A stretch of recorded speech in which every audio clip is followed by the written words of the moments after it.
Muy buenas tardes, amable teleauditorio de la República del Ecuador. En esta ocasión estoy aquí con el gusto de poder hablar acerca de este código orgánico en materia administrativa que está por iniciar allá en Ecuador. Y bueno, dando las gracias al director de Latin Juris, Michael Hernández, así como a la Pontificia Universidad Católica de Ecuador, daremos algunas opiniones acerca del trascendente momento que se está viviendo en Ecuador. Ante todo, es necesario poder puntualizar un contexto del cómo se está desarrollando todo un movimiento a nivel mundial y después en la geolocalización denominada América Latina. En este caso, llama la atención que en las disposiciones generales de este nuevo código orgánico se manejan un conjunto de figuras que son soportadas desde una plataforma electrónica. Este concepto ha tenido que denominársele gobierno electrónico, cuyos antecedentes son importantes tenerlos precisos porque una de sus principales aplicaciones va a ser el hecho de que pueda en su momento fluir todos los procesos económicos mediante una sola plataforma a nivel global. En este caso, tenemos que distinguir que el gobierno electrónico trata de ubicar una racionalización de toda la propiedad que exista en los diversos países, no nomás en el caso de Ecuador. Esto significa que toda la propiedad que existe en el Ecuador y en los diversos países de América Latina debe de tener un dueño. Por lo tanto, el tema del registro de la propiedad, así como el tema de la hacienda, deben de estar vinculados. Ello implica entonces que debe de estar también íntimamente relacionado con el actuar de los notarios públicos. Esto significa que al momento de que se genere toda esta plataforma, estaríamos hablando de que toda la economía que exista en un país, ya sea como propiedad pública, ya sea como una propiedad privada, y dependiendo de las connotaciones de cada país de América Latina, ejemplo, los ejidos o las propiedades que en su momento tienen destinadas las etnias indígenas, todos ellos deben de quedar registrados. No puede haber oscuridad o ambigüedad acerca de la titularidad de quién es el dueño de un determinado bien inmueble. Esto significa que en poco tiempo deberá de hacerse una transparencia de quiénes son los dueños de determinados bienes y en su momento poder con esta medida atacar de lleno a aquellos patrimonios que han sido adquiridos de forma contraria a derecho. Por ejemplo, estamos hablando de propiedades que quedan en manos de delincuencia organizada o bien por desvío de recursos de dinero. Esta medida, que en su momento se escucha también muy alentadora para poder hablar del saneamiento de las economías, es posible gracias a ese desarrollo tecnológico. Para esto es importante poder hacer un paréntesis y entender qué cosa es el gobierno electrónico. Sus antecedentes los debemos de encontrar con Zbigniew Brzezinski, que a fin de evitar que la Guerra Fría pusiese en jaque a la humanidad, fue necesario que la Comisión Trilateral, a nombre de Rockefeller, que en su momento era su presidente, que Rockefeller ya murió, él dijo que era importante resolver el problema de la Guerra Fría, la cual confrontaba a dos naciones, Estados Unidos con una economía descentralizada y a Rusia con una economía centralizada. En este caso, también llama la atención como en Ecuador existe el dicho, o al menos así está plasmado en este código orgánico, que el Ejecutivo llevará la planificación de la economía, y en otro rubro se habla de la descentralización de las funciones, así como de las distintas actividades que realiza en su momento el gobierno. Entonces, lo que se identificó a la luz de Rockefeller como el principal problema y asesorado por sus grupos de trabajo a través de sus fundaciones fue que lo que estaba poniendo en riesgo a la humanidad era el concepto ideológico. Se tenía que buscar una estrategia que fuese capaz de acabar con ese conflicto armado y en su momento que este tipo de teorías también pudiesen bajar a un nivel de Estado-nación en el que también se pudiese hablar de que los diversos conflictos sociales tendrían que disminuir. Este sería, poniendo un ejemplo, la tesitura de un Ecuador. Es decir, el conflicto social que está operando entre una diferencia económica de grupos sociales debería de verse amortiguado. ¿Cuál es el principal concepto ideológico que se detectó como el problema? Que la diferencia en las formas de gobierno, las diferencias de entender cuál es el mejor modo económico para aplicar en un país, esto tenía que desaparecer. Es necesario crear un sistema que tienda a homologar no solamente a los conflictos internos entre particulares, sino también entre los particulares y el Estado. Hay que señalar entonces que este Estado, en diversas latitudes y a través de diversos teóricos, se le ha señalado como un ente que al hacer desvío de recursos de dinero, entonces estaríamos hablando de que va a estar generando diferencia económica y diferencia de las condiciones sociales.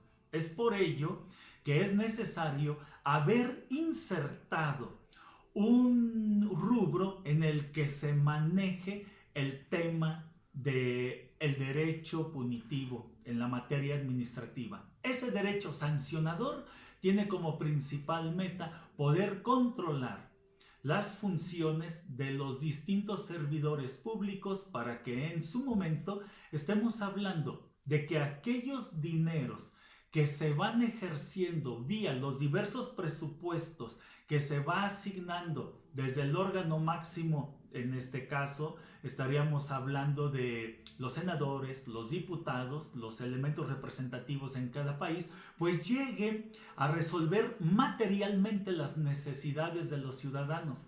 Este punto es muy importante. El día de hoy estamos viviendo la necesidad de la materialidad. La materialidad significa el respeto a los derechos humanos. En este sentido, los derechos humanos es una teoría que está entrando en todos los países de América Latina y que en su momento exige que estos derechos humanos sean respetados en su totalidad y que este respeto al derecho humano debe de verse en mejores condiciones de salud, de educación, de vivienda, de trabajo. Y por ello, a este tipo de teorías se les denomina teoría principalista. Las teorías principalistas entonces descansan justamente en principios.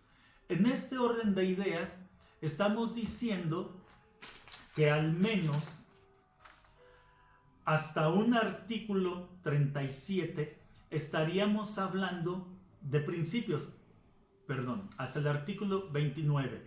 Principio de desconcentración, descentralización, planificación, transparencia, principio de juricidad.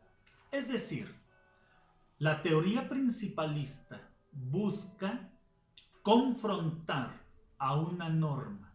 Llama la atención cómo en diversos artículos de este código administrativo se habla en forma reiterada de la necesidad de que se haga una motivación por parte de la autoridad. Al momento de que estamos hablando de una motivación, estamos haciendo alusión a la lógica, principalmente a la lógica formal. Es importante entonces destacar que la teoría de los derechos humanos no descansa precisamente en una norma, descansa en una teoría principalista. Los principales artículos que habría que tener presente son aquellos que se refieren a un principio de interdependencia, indivisibilidad y progresividad. Estos tres estarían hablando de que los derechos humanos son una unidad y habría que ubicar el origen de estos principios. Es decir, este código administrativo se encuentra vinculado hacia los principios de la Carta Democrática Americana. Me permito hacer lectura del artículo 7º de dicha carta. Esta carta la pueden bajar de internet, finalmente es la que está soportando a la Organización de los Estados Americanos, de la cual Ecuador forma parte. Y dice en su artículo 7º, la democracia es indispensable para el ejercicio efectivo de las libertades fundamentales y los derechos humanos, en su carácter universal, indivisible e interdependiente, consagrados en las respectivas constituciones de los estados y en los instrumentos interamericanos e internacionales de derechos humanos. Entonces, ello significa que los principios que están consagrados en este código orgánico, ahora, en un momento dado, si no se están cumpliendo al pie de la letra, es posible citar el artículo 7º de la Carta Democrática Americana y con ello caería inmediatamente en responsabilidad la autoridad administrativa en Ecuador. No estoy hablando únicamente de que pueda ser sancionado un servidor público, sino que en su momento, y como es de entenderse, la primera magistratura sería la persona que estaría señalada como principal responsable. A este respecto, me gustaría hablar de la Constitución Política de Ecuador, que nos señala en su artículo 6º del título 2, Derechos, capítulo 1, Principios de aplicación de los derechos, y dice, todos los principios y los derechos son inalienables, irrenunciables, indivisibles, interdependientes. Estos dos principios ya están consagrados en la Constitución Política de ustedes. Esto significa que al estar en la Constitución Política ya están ahora incluso vinculados con el planteamiento que se está manejando en la Carta Democrática. Asimismo, señalo en el artículo 7º, el reconocimiento de los derechos y garantías establecidos en la Constitución y en los instrumentos internacionales de derechos humanos no excluirá los demás derechos derivados de la dignidad de las personas, comunidades, pueblos y nacionalidades que sean necesarios para su pleno desenvolvimiento. 8º, el contenido de los derechos desarrollará de manera progresiva, ahí está el otro principio de progresividad, a través de las normas, la jurisprudencia y las políticas públicas. El Estado generará y garantizará las condiciones necesarias para su pleno reconocimiento y ejercicio. En este sentido, estamos hablando entonces de que estos tres principios, interdependencia, indivisibilidad y progresividad, son vinculados hacia el artículo 7º de la Carta Democrática Americana. Y al mismo tiempo, en ese mismo artículo 8º se habla de la jurisprudencia. Y es que hay que tener algo muy claro. Una de las novedades que viene a plantearse dentro de este código administrativo es el hecho de poder estar hablando ahora de la mediación. Y para ello es necesario poder reconocer dos principales figuras que deben de operar en la mediación, o dos características. La primera, no es necesario sujetarse a ninguna norma jurídica. Segundo, en su momento, lo que hay que aprender a manejar es las técnicas de la argumentación jurídica. En este sentido, estamos diciendo que el nuevo operador jurídico o los nuevos operadores jurídicos debemos de ser diestros en el uso de la argumentación jurídica. Y esto significa que somos contrarios a este espíritu, dado que la lógica jurídica nos exige estar fundados y motivados. Esto implicará consecuencias de fondo. Si bien es cierto que la lógica deductiva es eminentemente formal y por lo tanto se deriva desde una premisa mayor, y toda premisa mayor es una norma jurídica a la que la conducta humana tiene que estarse relacionando. Entonces, esta lógica formal choca con lo que ahora nos estaría planteando este código orgánico. Y estoy hablando del rubro de eficacia, eficiencia, efectividad, ya que estos principios son elementos que están operando dentro de las teorías neoconstitucionalistas. ¿Qué cosa es el neoconstitucionalismo? Decíamos, el elemento que tiende a ver que lo que está consagrado en una norma primaria y en su momento en una norma secundaria se tiene que ejecutar. Este primer código orgánico, entonces, ese es su principal reto. Debe de dar materialidad. Esta materialidad debe necesariamente de traducirse en mejores condiciones de la calidad de vida de los gobernados. Pero es necesario señalar que la metodología que en su momento se tiene que desarrollar para llevar a cabo las teorías de la argumentación, las debemos de buscar en tres rubros. Número uno, empezaríamos por hermenéutica o interpretación. Número 2, tendríamos que hablar de la argumentación jurídica. Número 3, la ponderación del caso concreto, que en este caso sería a través de las técnicas de mediación para que en su momento sea posible llegar a un convenio. El convenio viene a ser una parte civilista. En los días de hoy, muchas de las ramas del derecho ya no se están rigiendo por el procedimiento judicial que conocíamos antes, en donde se trataba de hacer valer la norma jurídica, sino que hoy, ejemplo, hablamos de un derecho laboral, al menos así está ocurriendo en México y es la tendencia en muchos otros países.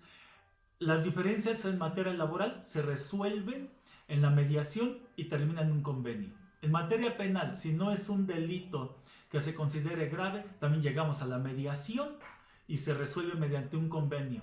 En materia del derecho civil, del mismo modo, así como el mercantil, hoy toca el turno de lo que es el derecho administrativo.